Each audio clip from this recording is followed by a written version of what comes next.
Hello friends, कैसे हैं आप सब? क्या हाल चले जी आप लोगों के? आई होप सो सब बहुत बढ़िया होंगे। चलिए जी, तो आज हम नया चैप्टर स्टार्ट करने जा रहे हैं, that is your amalgamation of companies. एक बेहद important chapter, lengthy chapter and most easiest chapter, amalgamation of companies. ठीक, अगर आप फाइनल लेवल की बात करें, सीए फाइनल लेवल की बात करें, तो ये चैप्टर सीए फाइनल लेवल पे भी बहुत ज्यादा इंपॉर्टेंट है। इंटर लेवल पे तो आपको ये chapter accounting standard point of view से पढ़ना है, और फाइनल लेवल पे जब ये आप चैप्टर पढ़ोगे तो इंड एएस के पॉइंट ऑफ व्यू से पढ़ोगे। Practically speaking, accounting standard point of view से ये चैप्टर इतना अब प्रैक्टिकली रेलेवेंट नहीं है, क्योंकि जनरली जो अमेलगमेशन वगैरह होता है वो बड़ी बड़ी कंपनीज होते हैं जिनके ऊपर इंड एएस लगने शुरू हो गए। तो इंड एएस के पॉइंट ऑफ व्यू से ये चैप्टर मोस्ट इंपॉर्टेंट हो जाएगा। आपका जो सीए फाइनल का एफआर का जो कोर्स रहेगा, उसमें अमेलगमेशन के ऊपर एक अकाउंटिंग स्टैंडर्ड है, एक इंड एएस है, that is your Ind AS 103, जहां पर नाम, उसका नाम क्या है, बिजनेस कॉम्बिनेशन। वो पूरे एफआर के सिलेबस में आपको बिजनेस कॉम्बिनेशन ही पढ़ते रहना है, मतलब हर चैप्टर में जाकर आपको इंड एएस 103 की कुछ ना कुछ बात मिलेगी। तो ये चैप्टर आपका बहुत इंपॉर्टेंट रहेगा फाइनल लेवल पे, प्रैक्टिकली भी और एग्जाम पॉइंट ऑफ व्यू से भी। लेकिन इंटर लेवल पे भी आपका ये चैप्टर इक्वली इंपॉर्टेंट है। 15 से 20 नंबर तक की वेटेज रख के चलता है, तो आपको डेफिनेटली ये चैप्टर समझना पड़ेगा। अगर आपने इंटर में इस चैप्टर को ठीक से नहीं पढ़ा, तो फाइनल में आपको ये चैप्टर ज्यादा अच्छे से समझ में आएगा ही नहीं, क्योंकि आपका जो बेस बनने वाला है अमेलगमेशन का, वो यहीं से ही बनने वाला है। ठीक है, तो बहुत अच्छे से समझना अमेलगमेशन। ठीक, तो आज हमारी इसकी पहली क्लास है। पहले कुछ बातें लिखते हैं। हालांकि आपका जो ये चैप्टर है, इस चैप्टर का जो एग्जैक्ट नाम है, वो नाम क्या है? इस चैप्टर का जो नाम है वो है amalgamation, absorption and external reconstruction. External reconstruction. ठीक, तो ये तीन टर्म है आपके चैप्टर के नाम में, amalgamation, absorption and external reconstruction. Sir क्या ये तीनों बातें अलग अलग बात है, मतलब ये तीनों टर्म्स अलग अलग बातें बताती हैं? देखो, मतलब तो तीनों का अलग अलग है, लेकिन अकाउंटिंग ट्रीटमेंट तीनों का सेम है। ठीक, तो इसलिए वो इकट्ठे ही पढ़ा दिया जाता है, लेकिन मतलब दोनों का, तीनों का अलग अलग है। लेकिन अकाउंटिंग ट्रीटमेंट की बात करी जाए तो तीनों का अकाउंटिंग ट्रीटमेंट बिल्कुल सेम रहता है। ठीक, अब आपने कई बार सर अमेलगमेशन के बारे में सुना होगा। अगर अमेलगमेशन एज सच कोई प्रॉपर वर्ड नहीं सुना होगा, लेकिन स्टिल आपने अमेलगमेशन का इस टाइप से कुछ ना कुछ जरूर सुना होगा कि सर एक कंपनी ने दूसरी कंपनी को टेक ओवर कर लिया, या दो कंपनी जुड़ के एक नई एंटिटी बन गई, या एक पुरानी कंपनी थी तो एक नई एंटिटी आई, उसने पुरानी कंपनी को टेक ओवर कर लिया। ठीक, ऐसा कुछ आपने सुना होगा।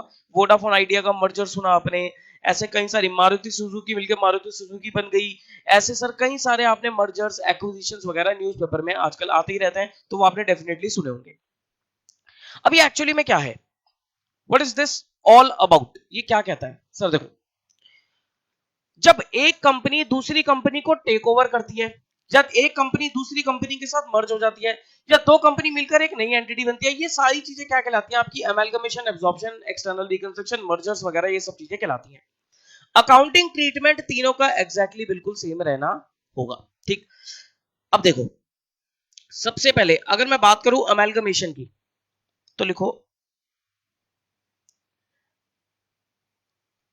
अमेलगमेशन मींस forming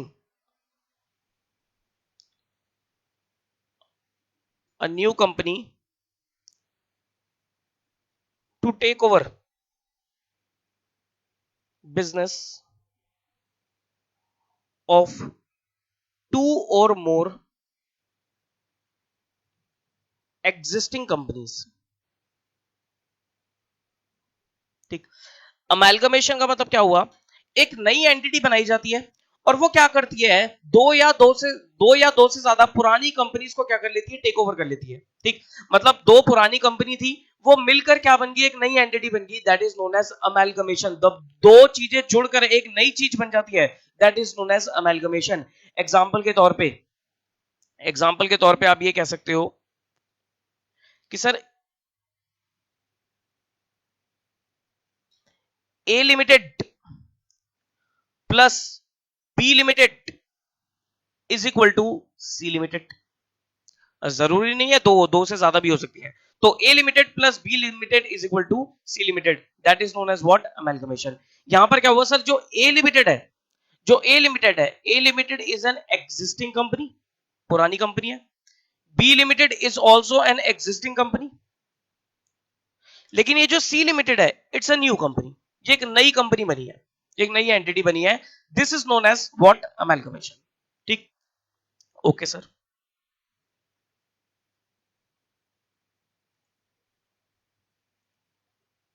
और बताइए, एक टर्म आती है एब्जॉर्प्शन। एब्जॉर्प्शन का मतलब क्या होगा, means where one existing company takes over another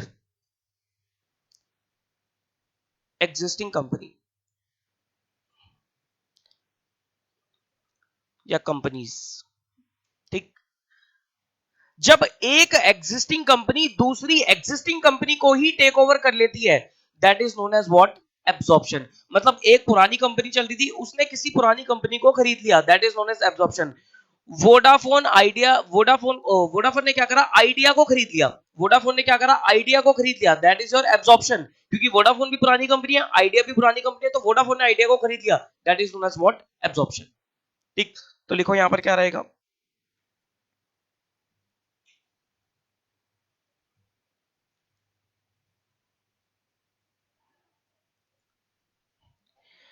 यहां पर मान लो sir, A limited plus B limited is equal to A limited only. मतलब A limited is an existing company, B limited is also an existing company. तो A के साथ B जुड़ गई, ए के साथ बी जुड़ गई, और वो ए के अंदर जाकर क्या हो गया, मिल गया। भाई बी लिमिटेड जो कंपनी थी, वो ए के साथ जुड़कर, मतलब ए के अंदर वो क्या होगी, मिल गई, मर्ज हो गई, एब्सॉर्ब हो गई। तो ए ने क्या करा, उसको एब्सॉर्ब कर लिया, that is known as what, absorption. ठीक, एक होती है term external reconstruction.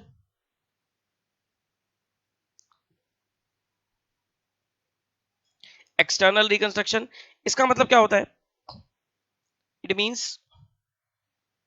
Where an existing company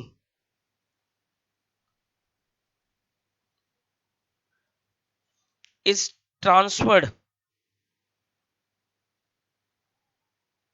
into new company for take over of business।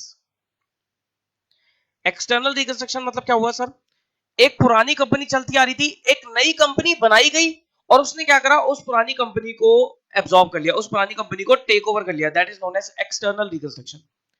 मतलब कि सर एक पुरानी कंपनी पहले से चल रही थी, उसने क्या करा, एक नई कंपनी बनाई, और उस पुरानी कंपनी को क्या करा, नई कंपनी ने टेक ओवर कर लिया। मतलब सर अगर मैं इसको ऐसे लिखूं कुछ, तो मैं ये लिख सकता हूं कि सर ये जो मान लो ए लिमिटेड है, ये जो मान लो ए लिमिटेड है, ठीक, ए लिमिटेड को किसने, लेट से बी लिमिटेड ने टेक ओवर कर लिया।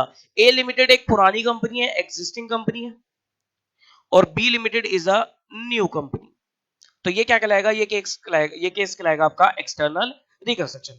अब सर ये तीनों चीजें यूज क्यों करी जाती है, देखो मान लो एक कंपनी है, वो बहुत बुरे तरीके से क्या चल रही है, लॉसेस में चल रही है, उसकी हालत बहुत ज्यादा खराब है, मार्केट में बिल्कुल उसका नाम खत्म हो चुका है, बहुत सारे लॉसेस में चल रही है, उसके पर डेट्स वगैरह बहुत ज्यादा आ गए हैं। अब मुझे बताओ, वो कंपनी के पास रिवाइवल करने के क्या क्या ऑप्शंस हैं, आपने पढ़े होंगे सर रिवाइवल करने के ऑप्शंस।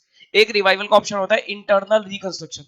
इंटरनल रिकंस्ट्रक्शन में क्या होता है सर, इंटरनल रिकंस्ट्रक्शन में क्या होता है कि कंपनी अंदर से ही अपने आप को क्या करती है, ठीक करती है। ठीक करने का मतलब क्या है, उसने अपने क्रेडिटर्स वगैरह के साथ, लेंडर्स वगैरह के साथ कॉम्प्रोमाइज किया, अरेंजमेंट किया, अपने शेयर होल्डर्स वगैरह के साथ कॉम्प्रोमाइज अरेंजमेंट किया, कोर्ट का अप्रूवल लिया, ये सारी चीजें करके उसने क्या करा, अपने आप को अंदर से मॉडिफाई कर लिया, अपने लॉसेस को खत्म कर दिया, अपनी लाइबिलिटीज वगैरह को क्या करा, थोड़ा बहुत रिड्यूस करवा लिया, अरेंजमेंट कर लिया, कॉम्प्रोमाइज कर लिया, that is known as internal reconstruction. ठीक है, ये तो अंदरूनी अपने आप को क्या करना होता है, ठीक करना होता है। इंटरनल रिकंस्ट्रक्शन, रिकंस्ट्रक्शन मीन ठीक करना, इंटरनल मीन अपने आप को खुद से ठीक कर लेना। ठीक, अगर मान लो आप किसी बाहर वाले की मदद ले रहे हो, अपने आप को ठीक करने में बाहर वाले की मदद ले रहे हो, that is known as amalgamation, absorption और एक्सटर्नल रिकंस्ट्रक्शन। मींस कि सर अगर मान लो कंपनी अच्छा परफॉर्म नहीं कर रही है, तो उस कंपनी को, वो कंपनी ने क्या करा, अपना बिजनेस किसी और कंपनी को बेच दिया, being it a existing company, being it a new company, या वो किसी और के साथ मर्ज हो गई।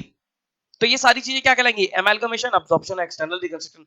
मतलब जब आप किसी बाहर वाले की मदद लेते हो, तो ये वाला टॉपिक आपके लिए अप्लाई होना शुरू हो जाएगा। मतलब यहां पर सर हमारे पास क्या होगा, एक खुद की एक हमारी कंपनी है और एक नई कंपनी भी आ जाएगी हमारे सामने, दूसरी कंपनी भी आ जाएगी। इंटरनल में विद इन अ कंपनी काम करते हो, यहां पर दो कंपनीज इन्वॉल्व करके आप लोग काम करोगे। तीसरा ऑप्शन, ना तो सर खुद ठीक हो पा रहे, ना बाहर वाला कोई मदद कर रहा, फिर कोई ऑप्शन ही नहीं है, लिक्विडेट कर दो, फिर तो कोई ऑप्शन ही नहीं है, लिक्विडेशन में जाना पड़ेगा। ठीक है जी, और ये तीनों टॉपिक्स आपने यहां पर टॉप अपना इंटर लेवल पे पढ़े हैं। ठीक, ओके, आगे लिखो।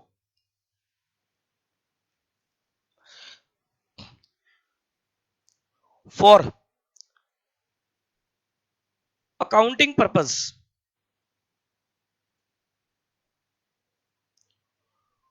All are same. ध्यान रखना कि सर चाहे एमालगमेशन हो, अब्जॉर्प्शन हो, एक्सटर्नल रिकंस्ट्रक्शन हो, अकाउंटिंग सेम रहेगी। अकाउंटिंग अलग अलग नहीं होती है, अकाउंटिंग बिल्कुल सेम रहती है। ठीक है जी, और लिखो, business means assets and liability. Business means assets and liability, मतलब कि सर जब भी लिखा होगा कि ए ने बी का बिजनेस टेक ओवर कर लिया, ए ने बी का बिजनेस टेक ओवर कर लिया, तो ए ने बी के एसेट्स और लाइबिलिटी को टेक ओवर कर लिया। ए ने बी के एसेट्स और लाइबिलिटीज को टेक ओवर कर लिया। बिजनेस में कुछ नहीं होता, एसेट्स और लाइबिलिटीज है। ठीक है जी, ओके। अब अब इस चैप्टर में हमें क्या क्या चीजें पढ़नी है, हमें सिर्फ दो ही चीजें पढ़नी है इस चैप्टर में। एक चीज तो क्या पढ़नी है, हमें पढ़नी है books of new company, that is acquirer company. कि जो कंपनी एक्वायर कर रही है, नई कंपनी बन रही है, जो कंपनी नई बन रही है, या मतलब जिसने दूसरी कंपनी को एक्वायर किया है, एक्वायरर कंपनी, उसकी बुक्स। और दूसरी क्या होगा, old company, existing company, acquired company, उसकी बुक्स। दोनों की बुक्स देखनी है और एक कैलकुलेशन सीखनी है हमें परचेज कंसिडरेशन की। ठीक, तो वो मैं एक्वायरर कंपनी के साथ ही सिखा दूंगा, क्योंकि उसी के लिए वो रेलेवेंट रहेगी। तो टॉपिक्स को हम दो, चैप्टर को हम दो टॉपिक्स में डिवाइड करेंगे। पहला टॉपिक रहेगा आपका बुक्स ऑफ न्यू कंपनी, या बोल लो आप एक्वायरर कंपनी।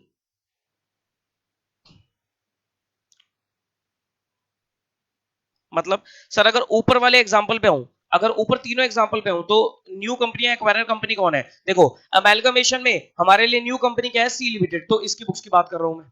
ठीक, एब्जॉर्प्शन में अगर मैं आऊं, एब्जॉर्प्शन में अगर मैं आऊं, तो यहां पर नई कंपनी कुछ नहीं है, लेकिन ये ए लिमिटेड क्या है, एक्वायरर कंपनी। ए ने बी को खरीद लिया, तो A limited is the acquirer company, तो यही मेरे चैप्टर के लिए न्यू कंपनी बनेगी, इसकी बुक्स की बात कर रहा हूं मैं।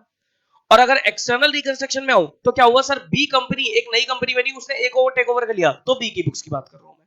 ठीक, तो नई कंपनी हो या एक्वायरर कंपनी हो, अकाउंटिंग एंट्रीज आपकी क्या रहेंगी, सेम रहेंगी। एक और चीज, इस चैप्टर में जो आपका अकाउंटिंग स्टैंडर्ड अप्लाई हो रहा है, दैट इज AS14। आपको जो अकाउंटिंग स्टैंडर्ड पढ़ना है वो कौन सा पढ़ना है, AS14। तो वो AS14 की भी बातें हमारी साथ साथ कवर होंगी। हालांकि चैप्टर बनता ही अकाउंटिंग स्टैंडर्ड से है, तो AS14 की भी हम बातें क्या करेंगे, साथ साथ कवर करते चले जाएंगे। बस क्या होता है, एएस में ना थोड़ी लिमिटेशंस आ जाती हैं, एएस में क्वेश्चंस वगैरह नहीं होते, थ्योरेटिकल चीजें ज्यादा होती हैं, ट्रीटमेंट समझाए जाते हैं। तो हमें क्वेश्चंस बनाने के लिए हम इसको क्या करते हैं, एक पूरा फुल फ्लेज चैप्टर बना देते हैं। ठीक, ओके। अब लिखो सबसे पहले, नई कंपनी की बुक्स में जर्नल एंट्रीज क्या डालेंगी, बुक्स ऑफ न्यू कंपनीज या acquirer companies, what will be the journal entries. लिखो,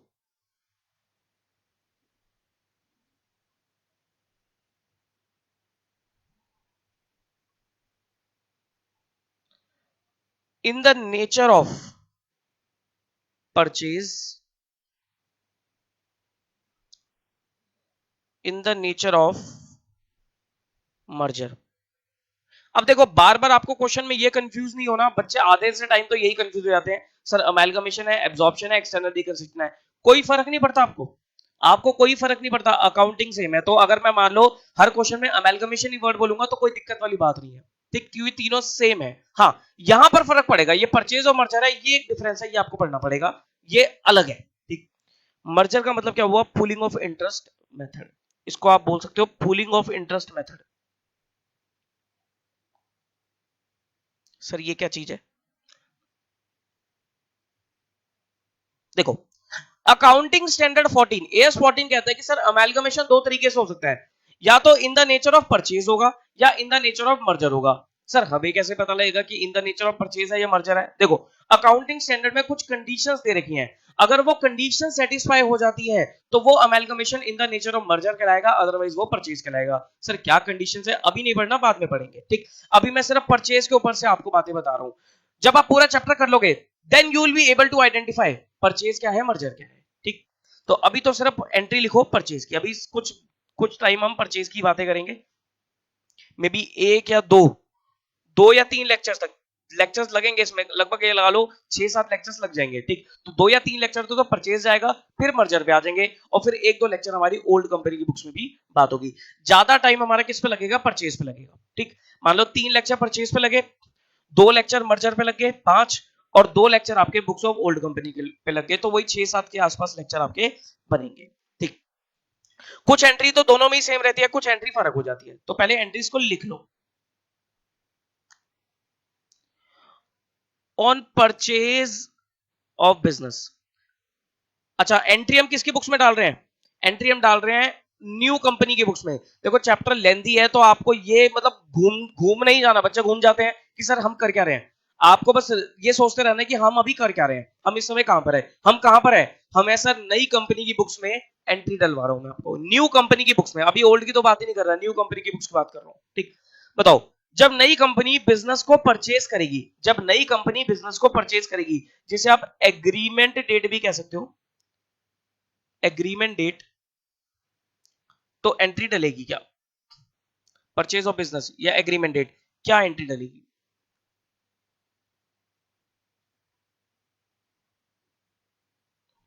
देखो एंट्री डलेगी business purchase debit to liquidator of old company being business purchased, ठीक। ये एंट्री किस अमाउंट से डलेगी, पीसी, ये एंट्री किस अमाउंट से डलेगी, पीसी। सर ये पीसी क्या है, PC means purchase consideration, purchase consideration, one of the most important area of the chapter, that is your purchase consideration। Simple words में अगर मैं बोलूं परचेज कंसिडरेशन का मतलब क्या हुआ कि सर नई कंपनी पुरानी कंपनी को खरीदने के लिए जो भी पेमेंट कर रही है, नई कंपनी पुरानी कंपनी को खरीदने के लिए जो भी पेमेंट कर रही है, that is known as purchase consideration, that is known as purchase consideration. मतलब आप किसी शॉप पर गए और आपने सामान खरीदा, आप किसी शॉप पर गए और आपने उस सामान को खरीदा, तो सामान खरीदने के लिए जो भी आपने पेमेंट करी है, that is known as what, purchase consideration. कि कोई भी चीज खरीदने के लिए पेमेंट जो हो रही है, that is known as purchase consideration.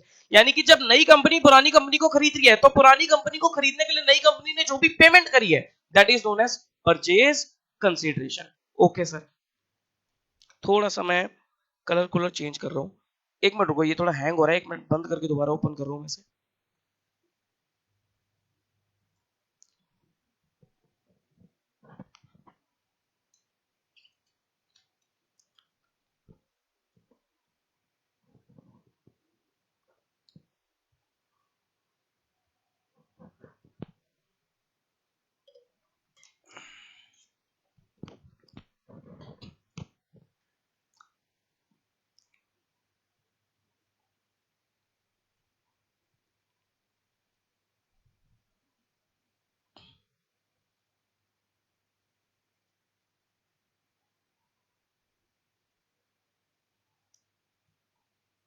Colour कौन सा फाइन लग रहा है,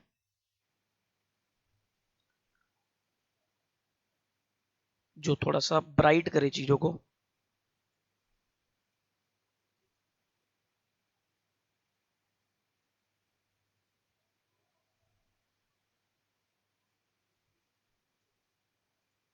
I think this is fine.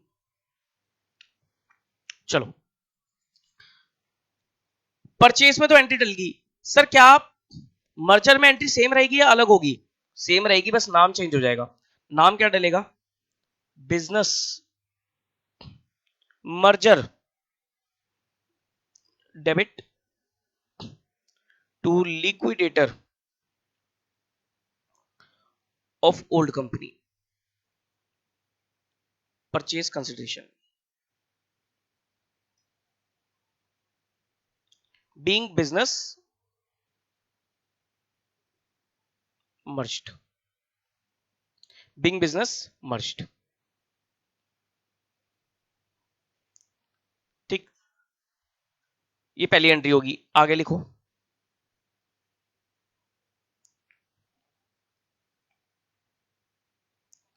Second entry,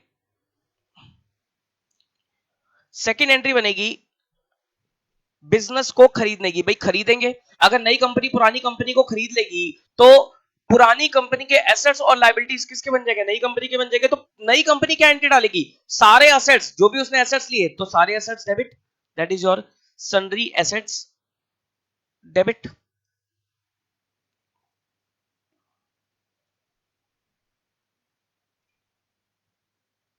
sundry assets debit.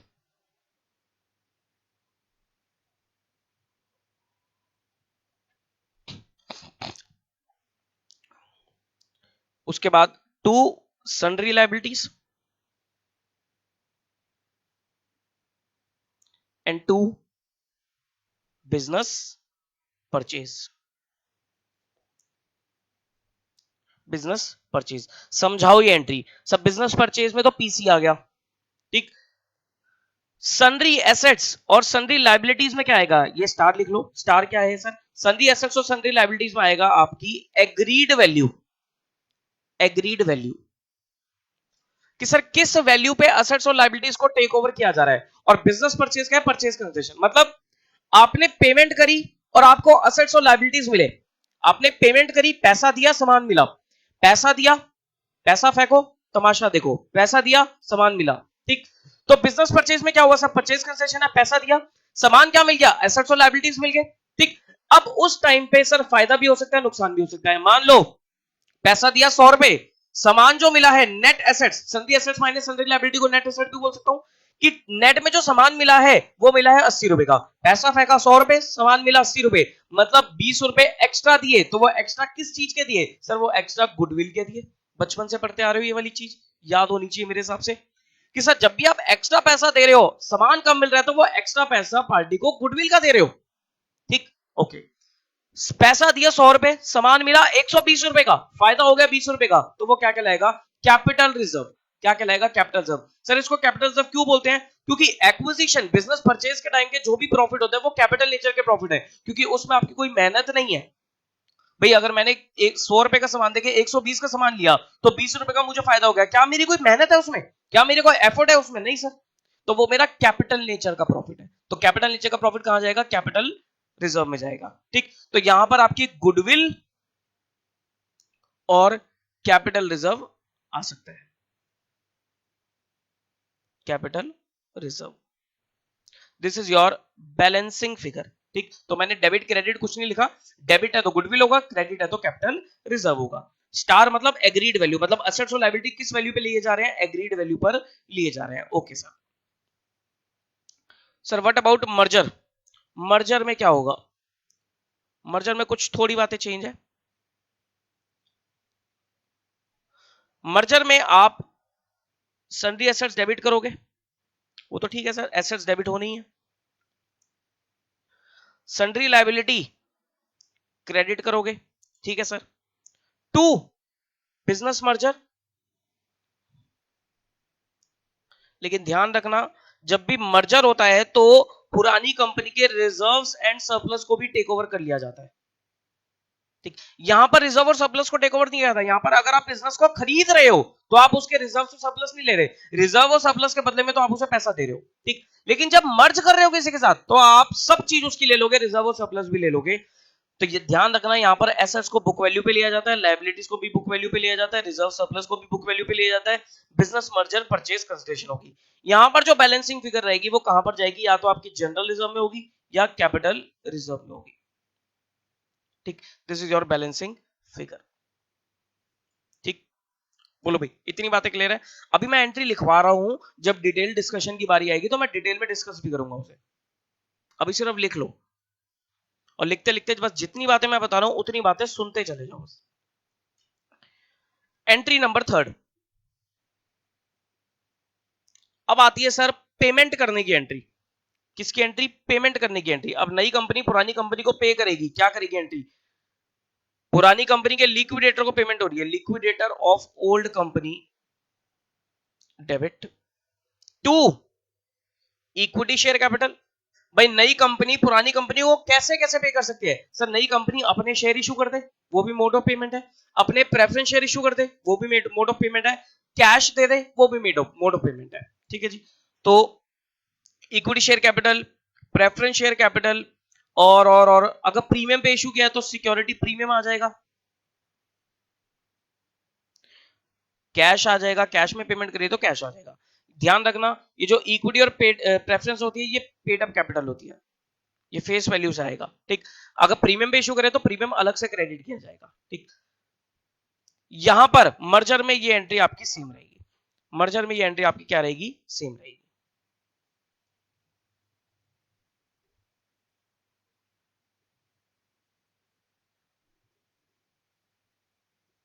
ठीक, अभी के लिए सिर्फ 3 एंट्री ही लिखवा रहा हूं, बाकी एंट्री हम बाद में करेंगे। अभी के लिए सिर्फ 3 एंट्री, सो दैट हम कुछ काम कर पाए। लिखो, नोट करके लिख लो। फर्दर एंट्रीज आर पोस्ट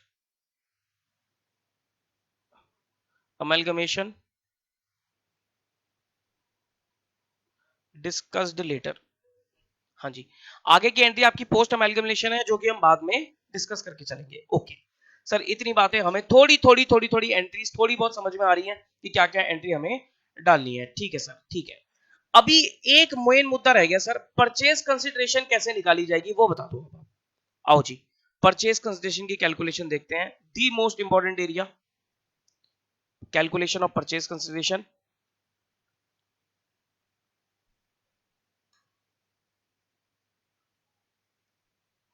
इसी परचेज कंसिडरेशन के ऊपर ही कई बार 5-5 नंबर के क्वेश्चन आते हैं एग्जाम में।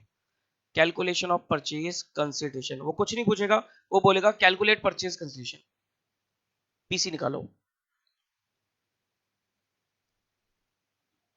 पीसी निकालने के 2 मेथड है, एक है आपका net asset method,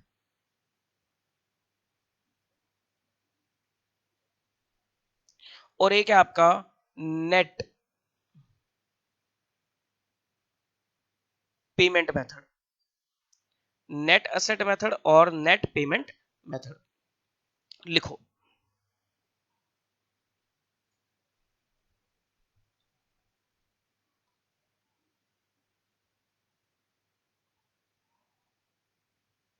net asset method में लिखो, नेट एसेट मेथड में आप कैसे निकालोगे purchase consideration, sundry assets taken over at agreed value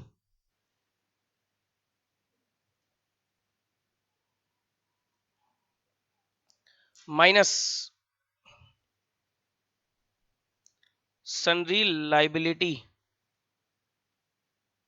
taken over at agreed value.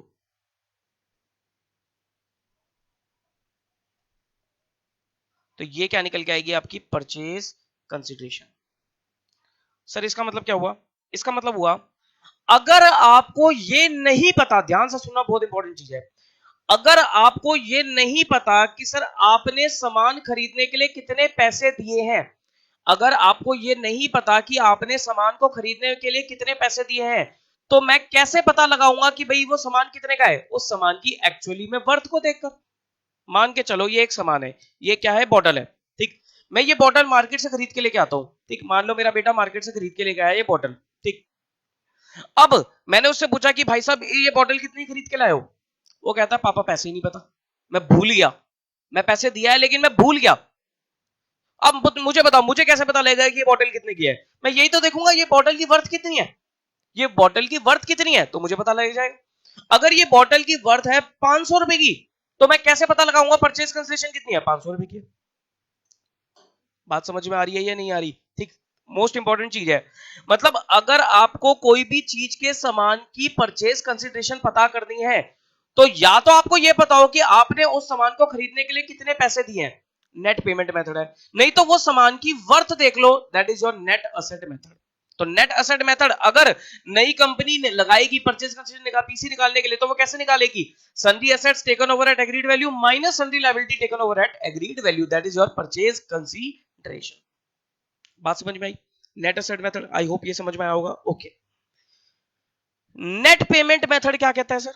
वो कहता है as per AS14 if question specifies details of payment by new company for shareholders, then PC will be sum total of such payment। मतलब क्या हुआ? देखो bottle पे दोबारा आ जाओ। अब दूसरा केस क्या है कि मैंने बेटे से पूछा बेटा ये बॉटल कितने की लाए? वो कहता है कि सर पापा जी मैंने इस बॉटल को खरीदने के लिए 470 रुपए दिए हैं। मैंने इस बॉटल को खरीदने के लिए कितने दिए हैं? 470 रुपए दिए हैं, ठीक है। तो मैं क्या बोलूंगा? मैं बोलूंगा कि ये बॉटल कितने में मिली है, इसकी परचेज कंसिडरेशन क्या है, पीसी क्या है? 470 रुपए, 470 रुपए। लेकिन जब मैं इस बॉटल को अपनी बुक्स में रिकॉर्ड करूंगा तो क्या बोलूंगा? मैं बोलूंगा 470 रुपए देकर मुझे 500 रुपए की बॉटल मिल गई, मुझे 500 रुपए की बॉटल मिल गई, 30 रुपए का फायदा है, कहां जाएगा? कैपिटल रिजर्व में जाएगा। बात समझ में आती है? इट मींस अगर आपके पास पेमेंट की डिटेल्स अवेलेबल है, अगर आपको यह पता है कि आपने ओल्ड कंपनी के शेयर होल्डर्स को कितनी कितनी पेमेंट करी है, तो आप उस हिसाब से पीसी निकालोगे, that is your net payment method. अगर नहीं पता पेमेंट की डिटेल, तो नेट एसेट मेथड के हिसाब से आप काम करके चलोगे। मुझे बताओ मोस्ट रियलिस्टिक मेथड कौन सा होगा? मोस्ट रियलिस्टिक मेथड कौन सा होगा? ज्यादा रियलिस्टिक मेथड कौन सा होगा? छोड़ दो ओल्ड कंपनी न्यू कंपनी, यहां बताओ बॉटल में रियलिस्टिक मेथड कौन सा है? क्या 500 रुपए रियलिस्टिक मेथड है या 470 रुपए रियलिस्टिक मेथड है? आंसर इज 470 रुपए रियलिस्टिक मेथड है। बात समझ में आ रही है भाई? रियलिटी में परचेज कंसेशन क्या है? तो मैं बेटे से ही तो पूछूंगा कि ये बॉटल खरीदी कितने में? वो बोलेगा सर पापा 500 रुपए की बॉटल थी, लेकिन वो जो शॉपकीपर था वो मेरा दोस्त था, उसने 30 रुपए का डिस्काउंट कर लिया, 470 रुपए की बॉटल मुझे मिल गई। तो मैं यही तो बोलूंगा कि ये बॉटल मुझे कितने में पड़ गई? 470 में पड़ गई। ये बॉटल की परचेज कंसेशन कितनी है? 470 ओनली। बात समझ में आती है? बात समझ में आती है? तो this is known as what? This is known as purchase consideration. I hope ये क्लियर है आपको? ठीक। तो अब यहां पर क्या कहता है सर? AS14 कहता है कि अगर क्वेश्चन में आपको डिटेल ऑफ पेमेंट दे रखी है, दैट इज नई कंपनी ने पुरानी कंपनी के शेयर होल्डर्स को कितनी पेमेंट करी है, that is known as net payment method. Sir खाली शेयर होल्डर्स? ऑब्वियसली यस भाई। कंपनी के मालिक कौन होते हैं? कंपनी के मालिक होते हैं शेयर होल्डर्स। इक्विटी तो होते ही होते हैं, प्रेफरेंस भी होते हैं, प्रेफरेंस वालों के पास बस कुछ चीजें अलग होती हैं, लेकिन प्रेफरेंस भी मालिक होते हैं। सर डिबेंचर होल्डर्स भी मालिक होते हैं? डिबेंचर होल्डर्स कभी मालिक नहीं होते। डिबेंचर होल्डर्स कभी मालिक नहीं होते, वो लेंडर्स होते हैं कंपनी के, वो कंपनी के लेंडर्स होते हैं। इट मीन सर नई कंपनी पुरानी कंपनी के डिबेंचर होल्डर्स जब लेती है तो वो सन्ड्री लायबिलिटी में काउंट किया जाएगा उसे। इसके ऊपर नोट आगे हम जाकर लिखेंगे, ठीक। ओके, तो कुछ इस तरीके से देखा होगा आपको पेमेंट की डिटेल्स की। Payment to payment in working amount. Payment to किसको? इक्विटी शेयर होल्डर को। Payment to preference share holder. Payment in, payment in मतलब mode of payment, any mode, any mode मतलब इक्विटी शेयर होल्डर को आप equity share भी दे सकते हो, cash भी दे सकते हो। ऐसे ही प्रेफरेंस शेयर होल्डर को आप प्रेफरेंस शेयर भी दे सकते हो, कैश भी दे सकते हो, कुछ भी दे सकते हो। तो किसी भी मोड में पेमेंट हो सकती है, जरूरी नहीं है इक्विटी को इक्विटी शेयर ही देने पड़ेंगे, कुछ भी तो, कैश भी तो दे सकते हो। तो वर्किंग हो गई, अमाउंट निकल आएगा। तो ये जो टोटल अमाउंट निकलेगा that is your known as PC, as per net payment method. ठीक है जी, ओके। एक पॉइंट ध्यान रखना, नेट पेमेंट मेथड, या इसको ना नोट करके लिखो,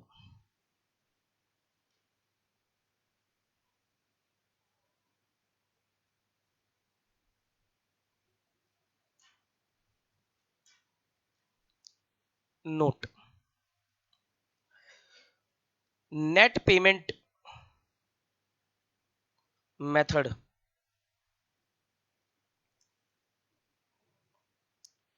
is to be applied when swap ratio is given। मतलब स्वैप रेशियो दे रहेगी कि भाई उसके एक शेयर के बदले में हमने कितने शेयर इशू करे, मतलब पेमेंट की डिटेल्स है, स्वैप रेशियो भी वो गिवन है आपको। उसके बाद value of old and new company share is given, इसको बताऊंगा अभी कैसे निकालना है। न्यू और ओल्ड कंपनी के शेयर की वैल्यू दे रखी है, तब भी आप स्वैप रेशियो निकाल सकते हो, अभी देखेंगे इसे, बाद में देखेंगे। And intrinsic value based purchase consideration. अगर इंट्रिंसिक वैल्यू बेस्ड आपको पीसी निकालनी है तो वो नेट पेमेंट मेथड होता है। ठीक, अभी इसमें मैं बहुत ज्यादा डिटेल में नहीं आ रहा, ये प्रैक्टिकली जब क्वेश्चंस करेंगे तब ज्यादा समझ में आपको आएगा। ठीक, नोट, एक और नोट लिखो, we always assume equity shareholders are paid in equity shares, preference shareholders are paid in preference shares, debentures are paid in debentures। Sir ये क्या कह रहे हो आप, व्हाट इज दिस? ये वाला पॉइंट कब लगेगा, ये वाला नोट लगेगा अगर नेट एसेट मेथड लगा रहे हो, क्योंकि अगर पेमेंट मेथड है तो ये वाला नोट काम का ही नहीं है, वहां तो आपको दे ही रखा होगा इक्विटी को क्या दिया, प्रेफरेंस को क्या दिया। डिवेंचर डिवेंचर जो होते हैं वो ओनर्स नहीं होते, इसलिए डिवेंचर को अलग से लेते हैं, वो पीसी का पार्ट नहीं बनेंगे, ध्यान रखना, डिवेंचर्स पीसी का पार्ट नहीं बनते हैं। ठीक, अगर मान लो नेट एसेट मेथड है, अब नेट एसेट मेथड है तो पेमेंट डिटेल्स तो आपको दे ही नहीं रखी, अब क्या करोगे आप, अब जब आप पेमेंट की एंट्री डालोगे तब क्वेश्चन अराइज होगा, सर इक्विटी वालों को कैसे पेमेंट करें, तो आप हमेशा एज्यूम कर लोगे इक्विटी शेयर होल्डर को इक्विटी शेयर दे दिए, प्रेफरेंस शेयर होल्डर को प्रेफरेंस शेयर दे दिए, और डिवेंचर होल्डर्स है उनको कंपनी ने क्या करा, अपने डिवेंचर इशू कर दिए होंगे, लेकिन वो पीसी का पार्ट नहीं बनेंगे, लेकिन पेमेंट तो उनको भी करनी पड़ेगी। बोलो भाई, इतनी बातें आपको समझ में आती है, इतनी बातें आपको समझ में आती है, बताइए। पीसी के ऊपर थोड़ी थोड़ी चीजें समझ में आती हैं, तो पीसी निकालने के दो तरीके हैं, नेट एसेट मेथड और नेट पेमेंट मेथड। अगर पेमेंट डिटेल्स अवेलेबल है तो follow net payment method, otherwise net asset method will be followed. ठीक, या इसमें ये भी लिख लो, if nothing is given then net asset method will be followed. Clear है, बोलो जी, क्लियर है? यस सर, एब्सोल्युटली क्लियर है। चलो अब लिखो क्वेश्चन, एक एग्जांपल, एक दो एग्जांपल्स देखते हैं।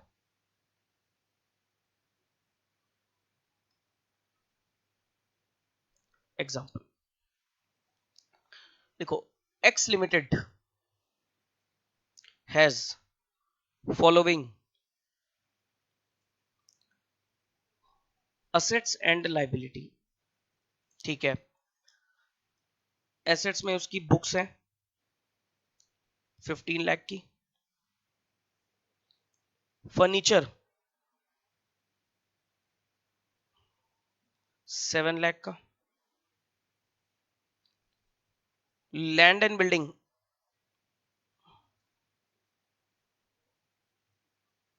3 lakhs, creditors 1 lakh. Ram purchased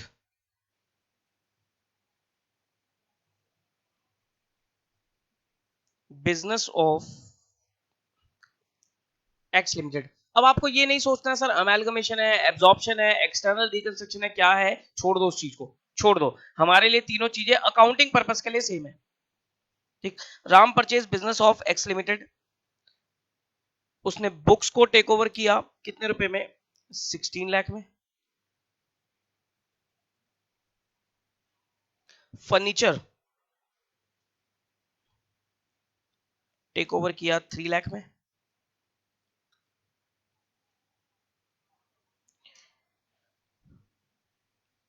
land and building take over करी 3 लाख में। क्रेडिटर्स टेक ओवर करे 1 लाख में। और और पुरानी कंपनी के गुडविल के लिए भी उसने कुछ ना कुछ पैसे दिए, 4 लाख रुपए। ठीक। Calculate PC and generalized in the books of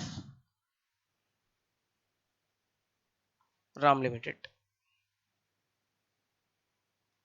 ठीक है जी, न्यू कंपनी की बुक्स में आपको एंट्री डालनी है। अब बताओ मुझे, क्वेश्चन देखकर बताओ, क्या आपको क्या आपको क्या आपको व्हाट सर, क्या आपको नेट पेमेंट मेथड की डिटेल्स अवेलेबल है, मतलब पेमेंट की डिटेल्स अवेलेबल है कि राम लिमिटेड ने एक्स लिमिटेड के शेयर होल्डर्स को क्या पेमेंट करी है, कुछ ऐसा कुछ अवेलेबल है? सर ऐसा तो कुछ नहीं है। तो पीसी कैसे निकालोगे? पीसी निकालेंगे हम कैसे, नेट एसेट मेथड से निकालते हैं। Calculation of PC, calculation of PC निकालो कि सर पीसी कैसे निकलेगी। Sundry assets taken over at agreed value minus sundry liability. Sundry assets में देख लो, बुक्स कितने की टेक ओवर करी, 16 लाख। फर्नीचर कितने में टेक ओवर किया, 3 लाख। लैंड एंड बिल्डिंग कितने में टेक ओवर करी, 3 लाख। और गुडविल, सर गुडविल भी तो टेक ओवर करी है, भले ही पुरानी कंपनी बुक्स में नहीं आ रही थी, लेकिन गुडविल के लिए पैसे तो दिए हैं, तो वो भी तो पीसी में आएगी। गुडविल कितने की टेक ओवर करी, 4 लाख की। और लेस कर दो liabilities creditors, that is 1 lakh. तो ये आपकी पीसी आ जाएगी, ये कितनी आ जाएगी, 16 और 3 19, 20 21 22 और 6 26 और 1 25 आ जाएगी। ये हो जाएगी PC as per net asset method. Okay, अब एंट्री डालो, journal entries in the books of new company that is Ram limited.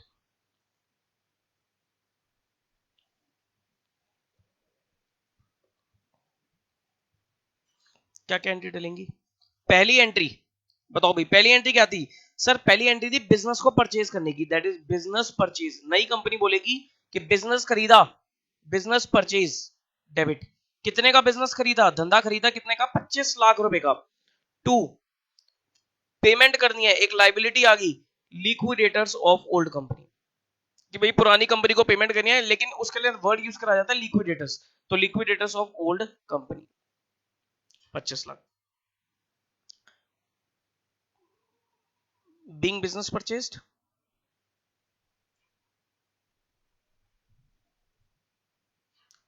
ठीक, ओके।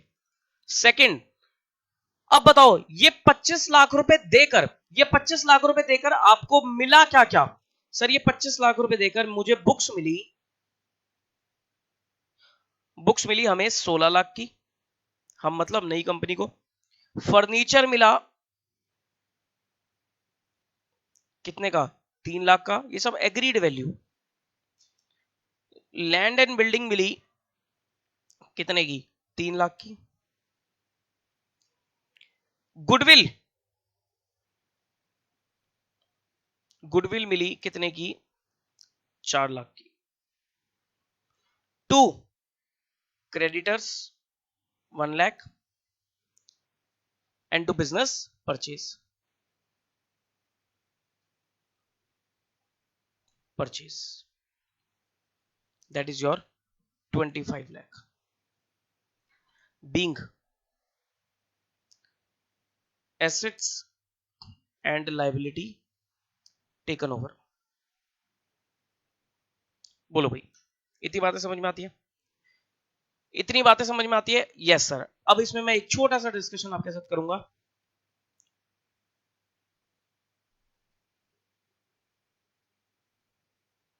हाँ जी, याद करो AS 26, अकाउंटिंग स्टैंडर्ड 26, ये गुडविल के ऊपर डिस्कशन करते हैं। AS 26 याद है? AS 26, yes sir. Intangible assets याद है, बड़ा अच्छा अकाउंटिंग स्टैंडर्ड था। उसमें गुडविल के ऊपर एक पॉइंट था कि जो भी सेल्फ जनरेटेड गुडविल होती है उसको बुक्स में रिकॉर्ड नहीं किया जाता, लेकिन अगर कोई परचेज गुडविल है उसको आप बुक्स में रिकॉर्ड करते हो। मुझे बताओ, ये जो गुडविल है, whether it is self generated goodwill या परचेज गुडविल, बताओ, ये जो गुडविल है ये सेल्फ जनरेटेड गुडविल है या परचेज गुडविल है? सर, नई कंपनी ने इस गुडविल के लिए पैसे दिए हैं, नई कंपनी ने इस गुडविल के लिए पैसे दिए हैं, खरीदा है इस गुडविल को, तो ये क्या है? परचेज गुडविल है। ये क्या है? आपकी परचेज गुडविल है। इस वजह से क्या होगा? ये बुक्स में रिकॉर्ड कर ली जाएगी, ये बुक्स में रिकॉर्ड कर ली जाएगी। बात समझ में आती है? बात समझ में आती है? ठीक है सर, बात हमें इतनी समझ में आती है, बस ये छोटा सा AS 26 का पॉइंट डिस्कस करना था। आगे लिखो, आगे बढ़ो।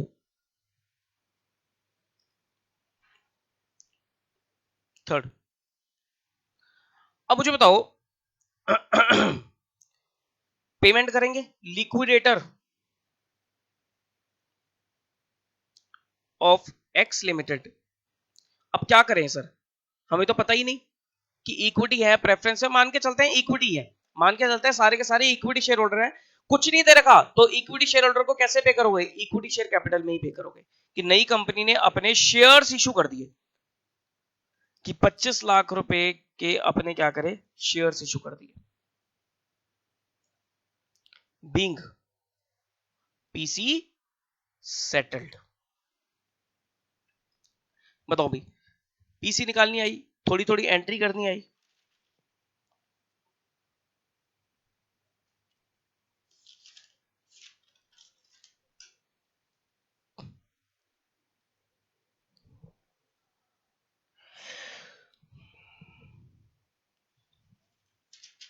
चलो एक और एग्जांपल लिखो।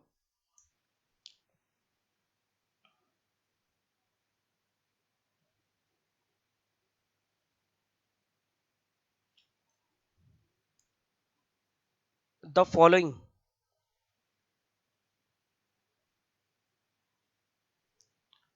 Is the balance sheet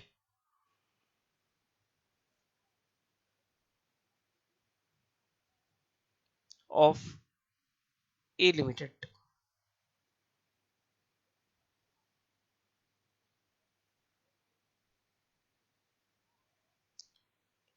14,000 equity shares of ₹100 each. ध्यान रखना, अमेलगमेशन ऑफ कंपनीज कर रहे हैं हम, तो बैलेंस शीट कौन सी बनेगी? शेड्यूल 3 की बनेगी। अभी तो मैं एग्जांपल में टी बनाऊंगा कि शेड्यूल 3 टाइम कंज्यूमिंग होती है, लेकिन आपको जब भी आंसर करना है और बैलेंस शीट उसने पूछी है, पोस्ट अमेलगमेशन पूछेगा, वो बैलेंस शीट क्या रहेगी? तो शेड्यूल 3 बनाना, नहीं तो मार्क्स कटेंगे इसके। ध्यान रखना कंपनी अकाउंट्स में खासकर। 14,000 equity share of 100 each fully paid up, कितने हो गए ये हो गया 14 lakh. General reserve 10,000, 10% debentures 2 lakh, trade payables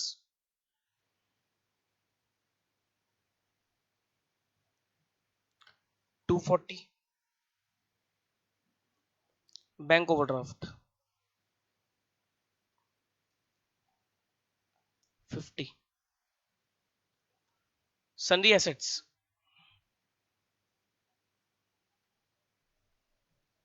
18 lakh. Discount on issue of debenture, ये भी लॉस ही है एक तरीके से, जो अमोर्टाइज नहीं हुआ। और पीएनएल अकाउंट दे रखा आपको, मतलब एक्यूमुलेटेड लॉस 90,000 का, या करंट ईयर लॉस बोल लो, कुछ भी बोल लो, ये आपको बैलेंस शीट दे रखी है। आगे लिखो, R limited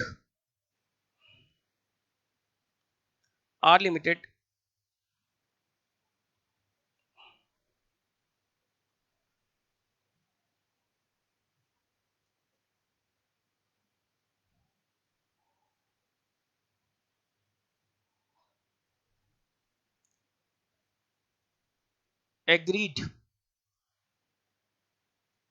to take over the business of A Limited.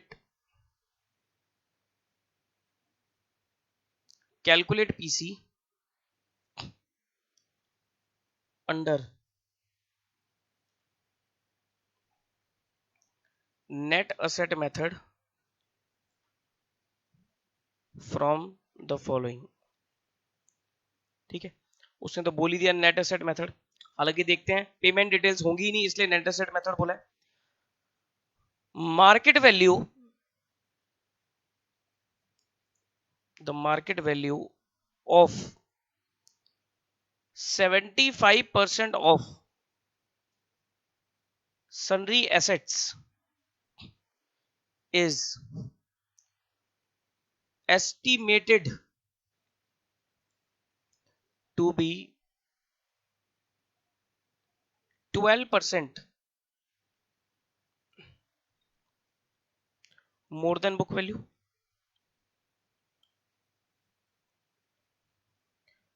and that of remaining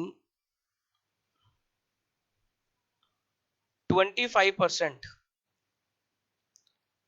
at 8% less then book value.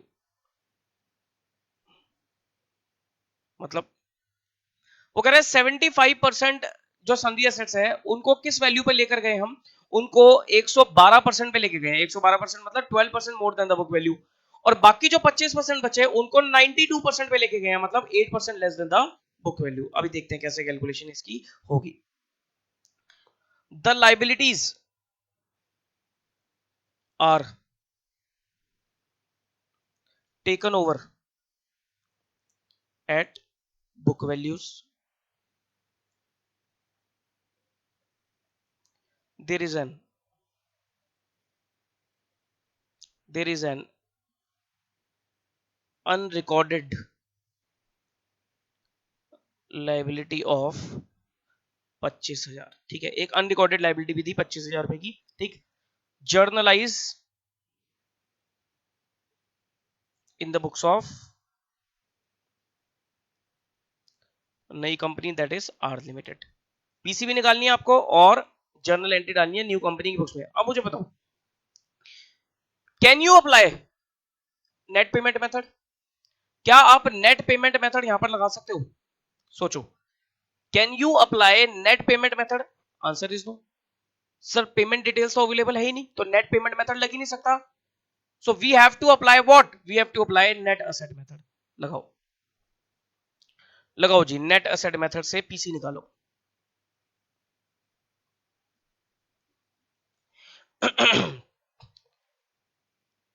Calculation of PC, calculation of PC, sundry assets at agreed value. बताओ भाई क्या कह रहा था वो? सन्ड्री एसेट्स के बारे में कुछ कह रहा था। वो क्या कह रहा था? वो कह रहा था सर 75% जो सन्ड्री एसेट्स हैं वो 12% मोर देन बुक वैल्यू पे लिए हैं, और बाकी जो 25% है वो 8% लेस देन बुक वैल्यू पे लिए हैं। सन्ड्री एसेट्स है 18 लाख के। तो देखो मैं कैसे लिख रहा हूं, क्या मैं ऐसे लिख सकता हूं कि सर 18 लाख के जो 75% सनरी एसेट्स हैं उनको कितने पे लेकर 112% पे लेकर, उनको 112% पे लेके 112% लिख लो या 1.12 भी लिख सकते हो आप, ठीक। और बाकी जो 18 लाख के सनरी एसेट्स हैं, बाकी जो 18 लाख के 25% सनरी एसेट्स हैं उनको कितने पे ले गए 92% पे ले गए। बिल्कुल ठीक है सर। 18 लाख का 75% इंटू 112% और 18 लाख का 25% इंटू 92%, तो ये क्या बनेगा आपकी फिगर, इसको निकालते हैं तो ये बनेगी आपकी 18 लाख का 75% इंटू 112%, 15 12 एक आता है, और 18 लाख का 25% इंटू 92% 414 एम प्लस 19,26,000, 19,26,000 सारे सन्ड्री एसेट्स को ले गए, लेस लाइबिलिटीज। लाइबिलिटी सारी किस पे ले गए हम, बुक वैल्यू पे ले गए। बताओ लाइबिलिटी क्या क्या है सर, लाइबिलिटी तीन है, 10% डिबेंचर्स, ट्रेड पेबल्स और बैंक ओडी, ये तीन लाइबिलिटीज हैं। तो लेस करोगे, जब भी डिबेंचर्स को टेक ओवर किया जाता है तो डिबेंचर होल्डर्स लिखा जाएगा। क्या लिखा जाएगा, डिबेंचर होल्डर्स। फिर क्या होगा सर, डिबेंचर होल्डर्स को पेमेंट करी जाएगी, अगर कुछ नहीं दे रखा तो नई कंपनी अपने डिबेंचर इशू कर देगी, ठीक। तो डिबेंचर होल्डर्स कितने थे, डिबेंचर्स की वैल्यू थी 2 लाख, बुक वैल्यू पे लिया है तो okay. Trade pebbles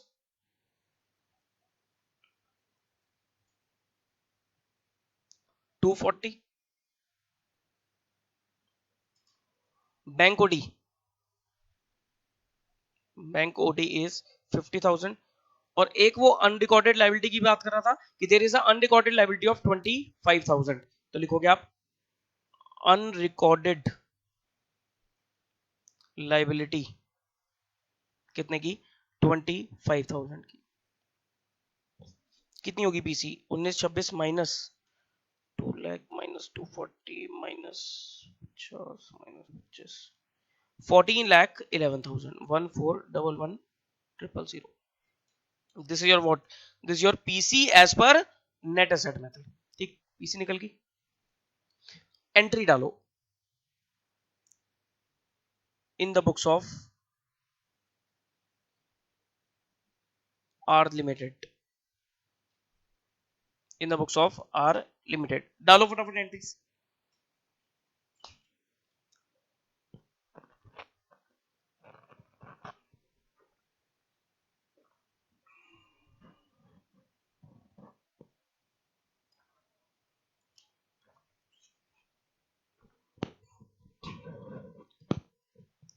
in the books of R limited, बताओ भाई पहली एंट्री क्या डालेगी, सामान खरीदने की, that is business purchase, debit to liquidators of old company. What is the old company, old company का नाम क्या था, ओल्ड कंपनी थी हमारी A limited, to liquidators of A limited. कितने का सामान खरीदा, पीसी इज 1411,000, 14,11,000,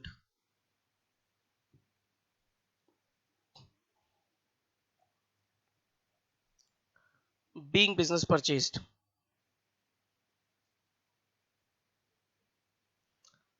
second, second। अब बताओ इस 14,11,000 में तुम्हें मिला क्या क्या, सन्ड्री एसेट्स मिल गए,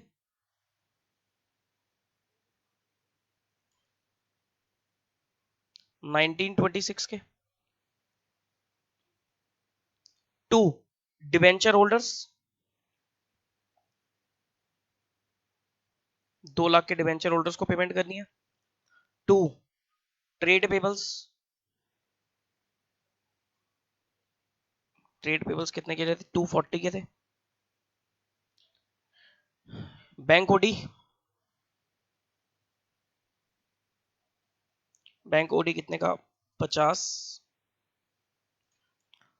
to new liability that is your unrecorded liability,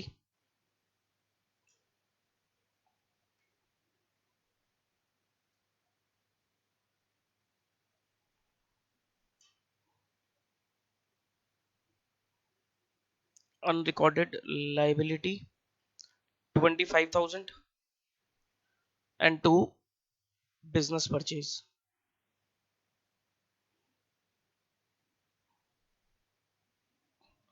141100. ठीक, एंट्री में कोई डिफरेंस यहां पर आएगा ही नहीं। ठीक, okay. Being sundry assets and liability taken over. हाँ जी सर, ऐसा क्यों बोला आपने कि यहां पर कोई एंट्री में डिफरेंस नहीं आएगा? देखो, बोतल उठा ली मैंने दोबारा। जब ये बोतल खरीद कर लाए थे, ये नहीं पता था कितने पैसे दिए, तो हमने क्या माना था कि भाई जो बोतल की वर्थ है वो उसी पे ही खरीदा होगा। तो बोतल की वर्थ थी 500 रुपए की। मुझे बताओ, 500 रुपए की वर्थ है तो मैंने मान लिया कि 500 पे ही खरीदा है। क्या कोई डिफरेंस होगा? क्या कोई डिफरेंस होगा? कोई हो ही नहीं सकता भाई। जितने की इसकी मार्केट वैल्यू है उतने ही मैंने मान लिया कि उतने ही पैसे दिए हैं। तो फिर डिफरेंस किस बात का? फिर डिफरेंस किस बात का? डिफरेंस तो तब आएगा ना जब इसकी वर्थ जो होगी उससे कंपैरिजन करूंगा मैंने पैसे कितने दिए। अगर मेरे पास होता कि सर इसकी वर्थ 500 रुपए और मैंने पैसे दिए 470 रुपए, तभी तो डिफरेंस आएगा। It means net asset method में कभी डिफरेंस आएगा ही नहीं, कभी डिफरेंस आएगा ही नहीं एंट्री में। सर अगर गुडविल वगैरह होगी तो वो क्वेश्चन में पहले ही बता देगा कि भाई गुडविल के लिए अलग से पैसे दिए। नेट असेट मेथड में डिफरेंस कब आएगा? नेट पेमेंट मेथड में आएगा। वहां पर आपको चेक करना पड़ेगा एंट्री के थ्रू डिफरेंस, क्योंकि नेट पेमेंट मेथड में आपने जो एक्चुअली में पेमेंट करी है उसको कंपेयर करोगे सामान की वर्थ से, फिर कंपेयर करके पता लगेगा डिफरेंस क्या है, गुडविल है या कैपिटल रिजर्व है। Third, liquidators of A limited debit. देखो भाई, अब पुरानी कंपनी में मालिक कौन कौन थे? सब पुरानी कंपनी के जो मालिक थे वो थे हमारे इक्विटी शेयर्स। ठीक, तो ये 14,11,000 के हमने इक्विटी शेयर होल्डर्स को क्या दे दिए? पूरे के पूरे इक्विटी शेयर्स दे दिए, पूरे के पूरे इक्विटी शेयर्स दे दिए। सर वो तो 14 लाख के थे, तो 14,11,000 दे दिया। यस, आपने ज्यादा दे दिया, आपने ज्यादा दे दिया, कोई दिक्कत वाली बात थोड़ी ना। सब प्रीमियम तो नहीं लेंगे, नहीं, प्रीमियम तब लोगे जब मेंशन होगा। आप अपनी मर्जी से नहीं बोल सकते कि 14,11,000 वालों को 14 लाख ही दूंगा, बाकी प्रीमियम में जाएगा, नहीं। 1411 को आपने 14 लाख वालों को आपने 14,11,000 के पूरे इक्विटी शेयर्स दे दिए, कोई दिक्कत थोड़ी ना, कोई दिक्कत थोड़ी ना। टू इक्विटी शेयर कैपिटल कितना? 14,11,000 बीइंग पीसी सेटल्ड। ये तो पीसी पे होगी।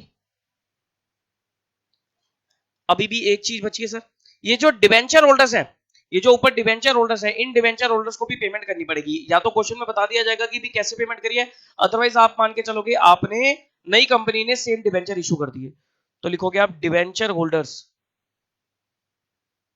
बाकी डिवेंचर पे आगे चर्चा करेंगे हम। डिवेंचर होल्डर्स डेबिट टू, नई कंपनी ने सेम ही डिवेंचर इशू कर दिए होंगे, तो सेम क्या थे आपके 10% डिवेंचर, तो वही नई कंपनी ने इशू कर दिए होंगे टू 10% डिवेंचर। अब ये आगे जाके पढ़ेंगे, कई बार ये डिवेंचर डिस्काउंट पे इशू होते हैं, कई बार प्रीमियम पे इशू होते हैं, वो आगे देखते हैं। कितना था? 2 lakh.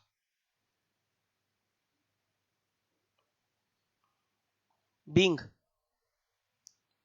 Debenture issued to debenture holders. ठीक है जी, तो ये तो दो क्वेश्चन हो गए हमारे किसके? नेट असेट मेथड के। ओके, एक क्वेश्चन लिखते हैं नेट पेमेंट मेथड का। एग्जाम में कुछ भी आ सकता है, नेट असेट भी आ सकता है, नेट पेमेंट भी आ सकते हैं, दोनों ही करके जाने आपको इक्वली इंपॉर्टेंट है। एग्जाम्पल लिखो, A limited takes over B limited on 1/4/18 and discharged consideration of business as follows। यहां पर उसने साफ साफ पेमेंट डिटेल्स दी है, तो पेमेंट मेथड लगेगा आपका। पहला क्या कहता है वो? इशूड, ध्यान से पढ़ना, issued 42,000 fully paid equity shares of rupees 10 each at par to equity shareholder of B limited. ठीक है, वो कहता है बी लिमिटेड के इक्विटी शेयर होल्डर को हमने 42,000 इक्विटी शेयर इशू करे हैं, 10 रुपए का एक शेयर है, एट पार पर इशू करा है। तो इक्विटी शेयर होल्डर को पेमेंट की डिटेल बता दी। Issued fully paid 15% preference shares of rupees 100 each to discharge preference shareholder, that is rupees 170 of B Limited at a premium of 10%।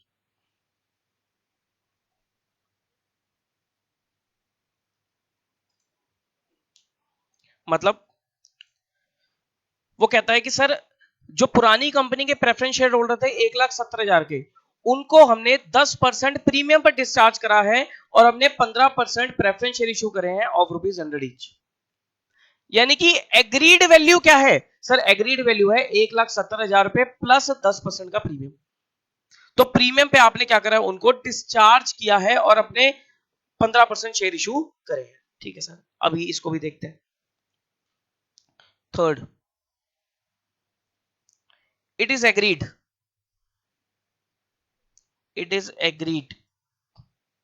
that the debentures of B Limited, that is rupees 50,000, will be converted into equal number of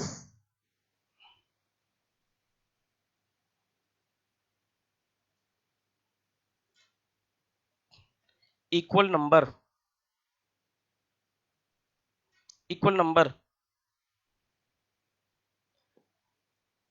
and amount of 13% debenture of A Limited.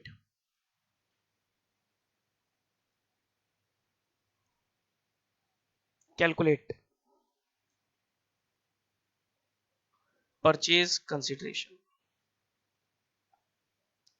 लो जी, क्या कह रहा है? दोबारा पढ़ो। अब ये question एक बार दोबारा रीड करो आप लोग पीसी के ऊपर। लो, थोड़ा सा छोटा कर रहा हूं मैं, देखो क्या कहता है वो।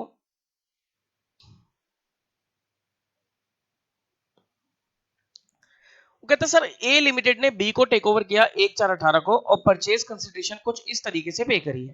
पहला, issued 42,000 fully paid equity share of 10 each at par to equity shareholder of B Limited। वो कह रहा है बी लिमिटेड के इक्विटी शेयर होल्डर को हमने 42,000 इक्विटी शेयर इशू कर दिया एट पार। ठीक है।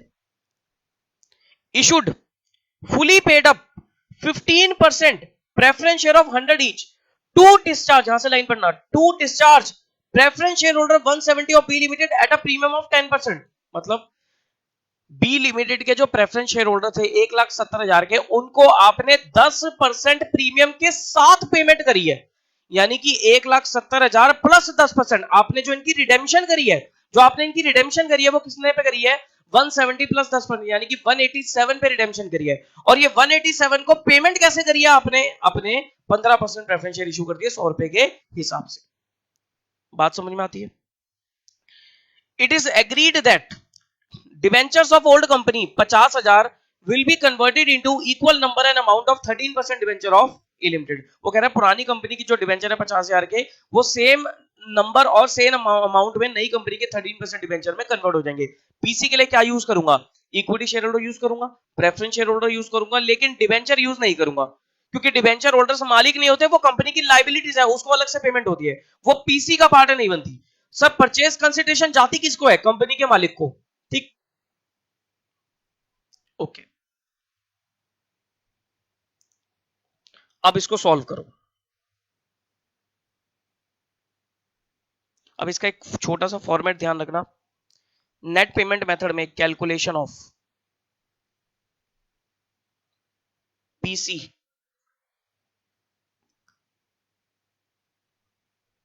Payment to payment in workings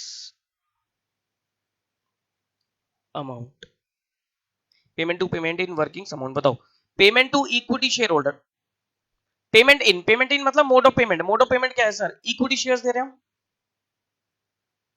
कितने इक्विटी शेयर दे रहे हैं?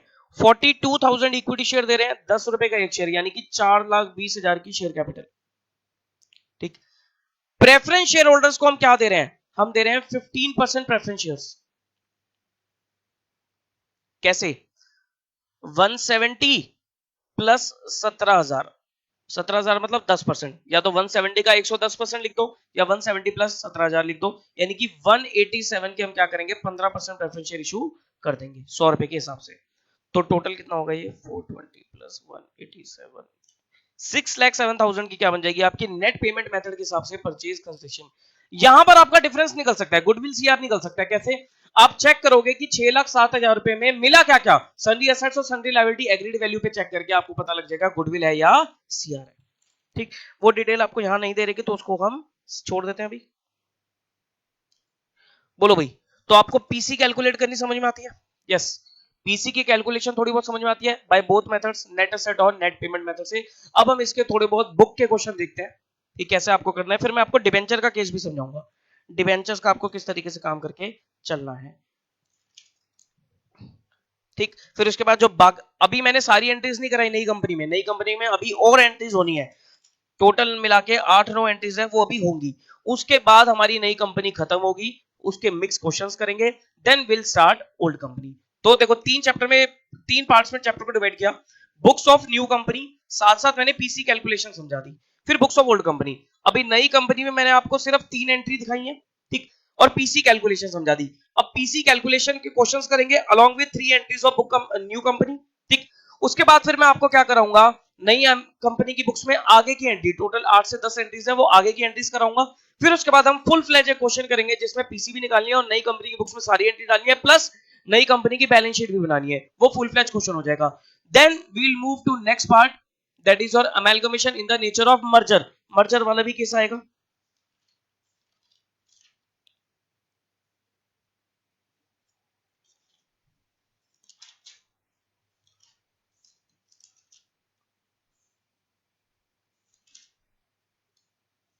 हाँ, नहीं, मर्जर से पहले आपका ओल्ड कंपनी आ जाएगा, उसके बाद मर्जर आएगा। ठीक है जी, चलो चलो चलो चलो चलो, ठीक। अब हम थोड़ा बुक के क्वेश्चन देखते हैं। हाँ जी, अब देखते हैं, हम एक क्वेश्चन देखते हैं, जितना भी अभी हमने कॉन्सेप्ट पढ़ा है उसके ऊपर एक क्वेश्चन देखते हैं, that is your question number 2। आपकी बुक का क्वेश्चन नंबर 2 देखते हैं। अब यहां से हम स्टेप सीखेंगे कि हमें क्वेश्चन सॉल्व किस तरीके से करना है। देखिए जी, पढ़ो।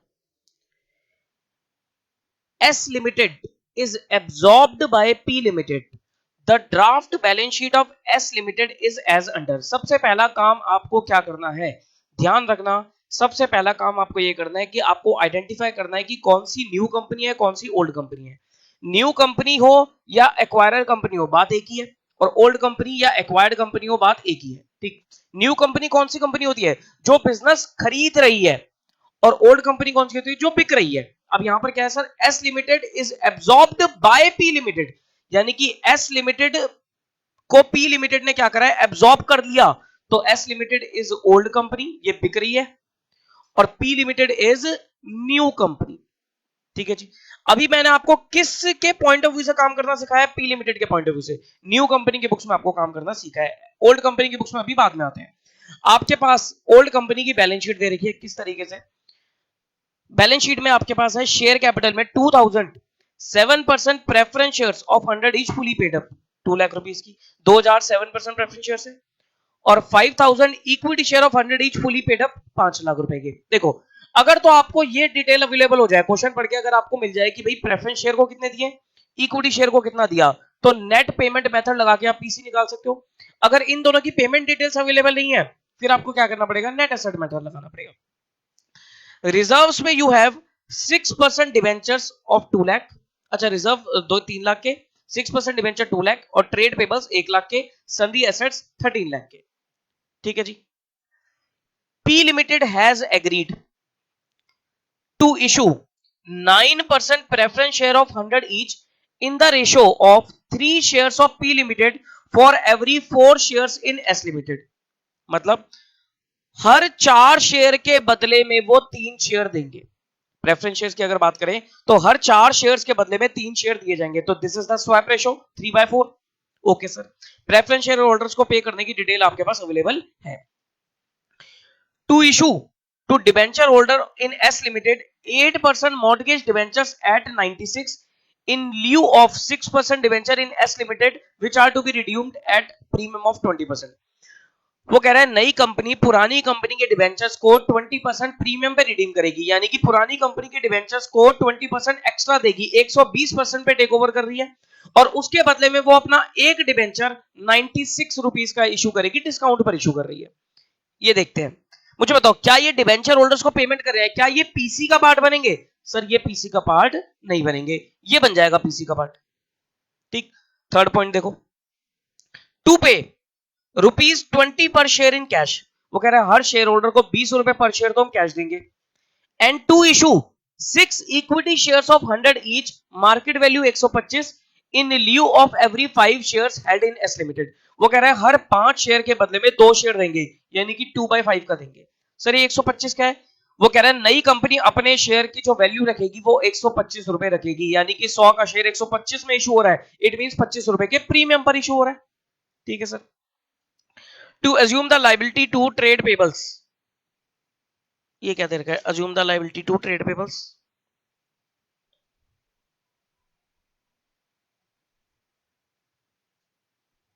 ये कुछ नहीं दे रखा, ये छोड़ दो, इस लाइन का इतना कोई रेलेवेंस नहीं है, मुझे लग रहा है कुछ एरर है यहाँ पर। ठीक, you are required to calculate PC, PC निकालनी है, प्लस हम जर्नलाइज करेंगे in the books of P limited. ठीक है जी, एंट्री भी डालते हैं। आओ जी करें इतना काम। अब मुझे बताओ क्या इस क्वेश्चन में पीसी निकल सकती है? सर पीसी निकलेगी, बिल्कुल निकलेगी। Question number 2, calculation of purchase consideration. कैसे निकालूं, कैसे निकालूं? सर पेमेंट डिटेल अवेलेबल है तो फॉलो नेट पेमेंट मेथड। ठीक, payment to payment in workings amount. ठीक, पेमेंट टू, सबसे पहली बात करते हैं प्रेफरेंस शेयर होल्डर्स को क्या दे रहे हैं। प्रेफरेंस शेयर होल्डर्स को क्या दिया जा रहा है?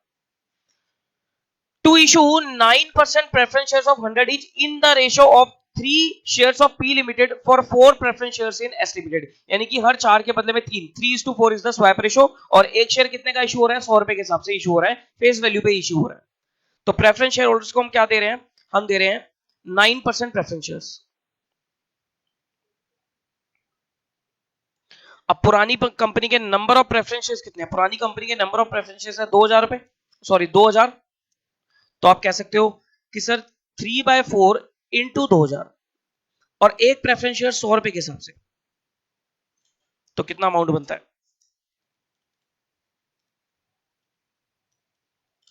1,50,000। इतना हम किसको दे रहे हैं? प्रेफरेंस शेयर होल्डर्स को दे रहे हैं। इक्विटी शेयर होल्डर्स को क्या क्या दे रहे हैं? सर इक्विटी शेयर होल्डर को एक तो कैश दिया जा रहा है, लिखा था इक्विटी शेयर होल्डर को कैश दिया जा रहा है, कितना? 20 rupees per share in cash. Number of shares कितने हैं? Number of equity shares are 5000, तो 5000 इंटू 20, तो 1,00,000 रुपए का तो उनको कैश मिल रहा है इक्विटी शेयर होल्डर्स को, और इक्विटी शेयर होल्डर को हम कुछ इक्विटी शेयर्स भी दे रहे हैं। कितने इक्विटी शेयर्स दे रहे हैं? To issue 6 equity shares of 100 each, market value 125। वो कह रहे हैं 100 का शेयर 125 रुपए पे इशू हो रहा है, in the lieu of every 5 shares held in S limited, यानी कि हर 5 के बदले में 2, यानी कि 2/5 इज द स्वैप रेशो। ठीक है जी। नंबर ऑफ शेयर्स कितने हैं? नंबर ऑफ शेयर्स है 5000 और एक शेयर कितने का लगेगा? 125 रुपए का लगेगा। लेकिन जब इशू होगा तो 100 का शेयर 125 पे 25 रुपए का प्रीमियम अलग से है वो। तो ये हो जाएगा आपका 2/5 इंटू 5000 इंटू 125, यानी कि 2 लाख। क्या करा मैंने? अच्छा 6/5 है, सॉरी सॉरी, 6/5 है, इट्स 6/5, हर 5 के बदले में 6, तो 6/5 इंटू 5000 इंटू 125, तो दिस इज 7,50,000। इतने रुपए के हम क्या दे रहे हैं? इक्विटी शेयर्स दे रहे हैं। तो टोटल पीसी निकल के आ गई। कितनी पीसी निकल के आ गई? PC will be plus, PC is 10 lakh, 10 lakh रुपए की पीसी है। ठीक है सर, इतनी बात हमें समझ में आती है। पीसी निकल गई आपकी, ओके। अब journal entries in the books of P limited, नई कंपनी की बुक्स में एंट्री डालो। पहली एंट्री क्या डालेगी? बिजनेस परचेज की, that is business purchase count debit to liquidators of S limited. Business purchase debit to liquidators of S limited. Business purchase ये कितने से होगा? पीसी से होगी एंट्री, यानी कि 10 लाख रुपए से। ओके, अगली एंट्री, अगली एंट्री मिला क्या क्या? एक तो संधि एसेट्स मिल गए, कितने के? 13 लाख के, और ट्रेड पेबल्स 1 लाख के, और डिवेंचर होल्डर्स के ऊपर एग्रीड वैल्यू देखते हैं। तो लिखो संधि एसेट्स अकाउंट डेबिट 13 लाख, एक लाइन छोड़ के to trade payables, trade payables कितने के? Trade payables 1 lakh, to debenture holders. हाँ जी, डिबेंचर होल्डर्स बताइए। 2 लाख के डिबेंचर्स थे, लेकिन उसको किस वैल्यू पर रिडीम किया जा रहा है, टेक ओवर किया जा रहा है? उसके लिए यहां पर कुछ दे रखा था कि debenture holders are redeemed at 20% premium, यानी कि मैं कह सकता हूं कि sir 2 lakh into 120%, that is 240। Yes और नो? 240 के डिबेंचर्स रिडीम हो रहे हैं, मतलब 2 लाख के डिबेंचर्स को हम 240 में टेक ओवर कर रहे हैं। फिर हम अपना एक डिबेंचर 96 रुपीस का लगाएंगे।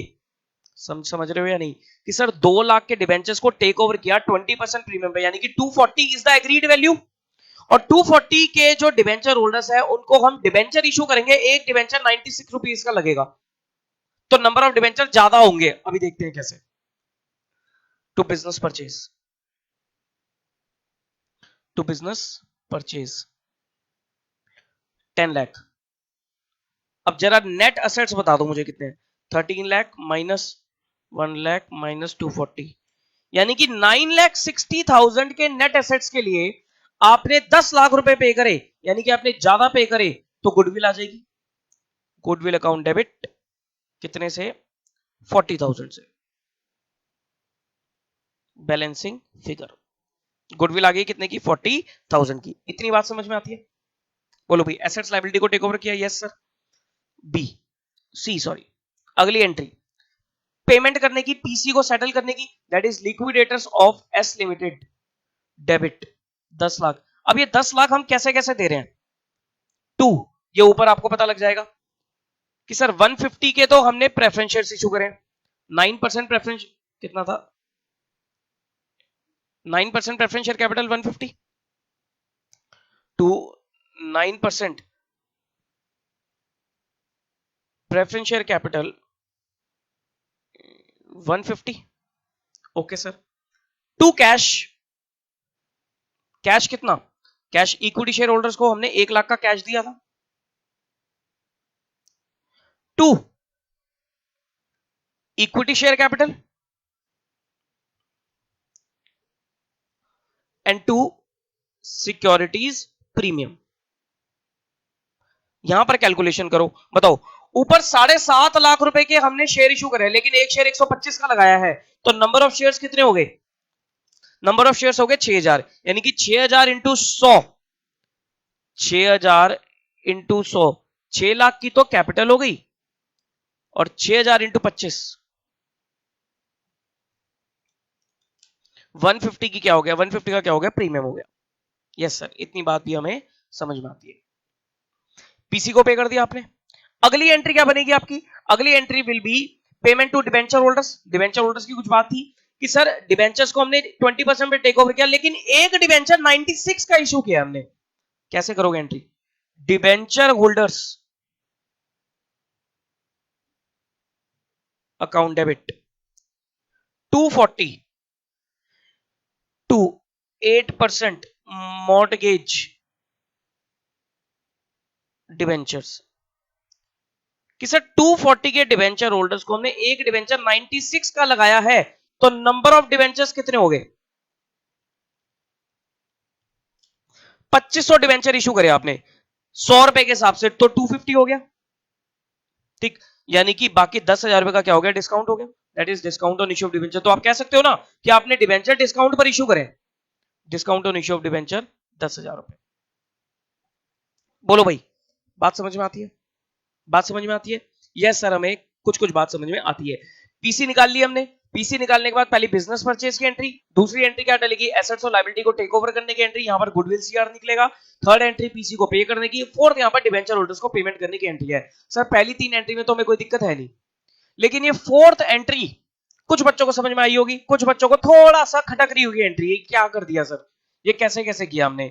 इसके लिए मैं आपको अगली क्लास में आते ही सबसे पहले इसके ऊपर एक नोट लिखूंगा।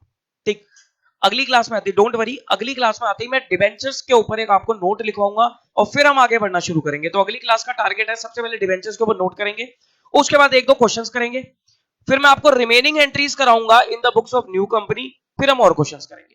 ठीक, तो अगली क्लास का टारगेट ये है। अभी नई कंपनी की बुक्स ही हमारी कम से कम 3 से 4 क्लास चलेगी, 3 तो मिनिमम चलेंगी। फिर उसके बाद old company and then merger का केस। पीसी हमने यहां पर निकालनी सीख ही ली है। क्लियर है? इतनी बात समझ में आती है? Yes sir. चलो जी, तो आज के लिए इतना ही काफी है। अब हम कंटिन्यू करेंगे अगली क्लास में। जितना पढ़ा है उसको अच्छे से करके आना, एंड चैप्टर इंपॉर्टेंट है, अच्छे से इसको देख लेना, इजी बहुत है, थोड़ा सा माइंड लगेगा बस, और कुछ नहीं। ठीक है जी, चलिए फिर मिलेंगे अगली क्लास में। Till then take care of yourself, bye bye.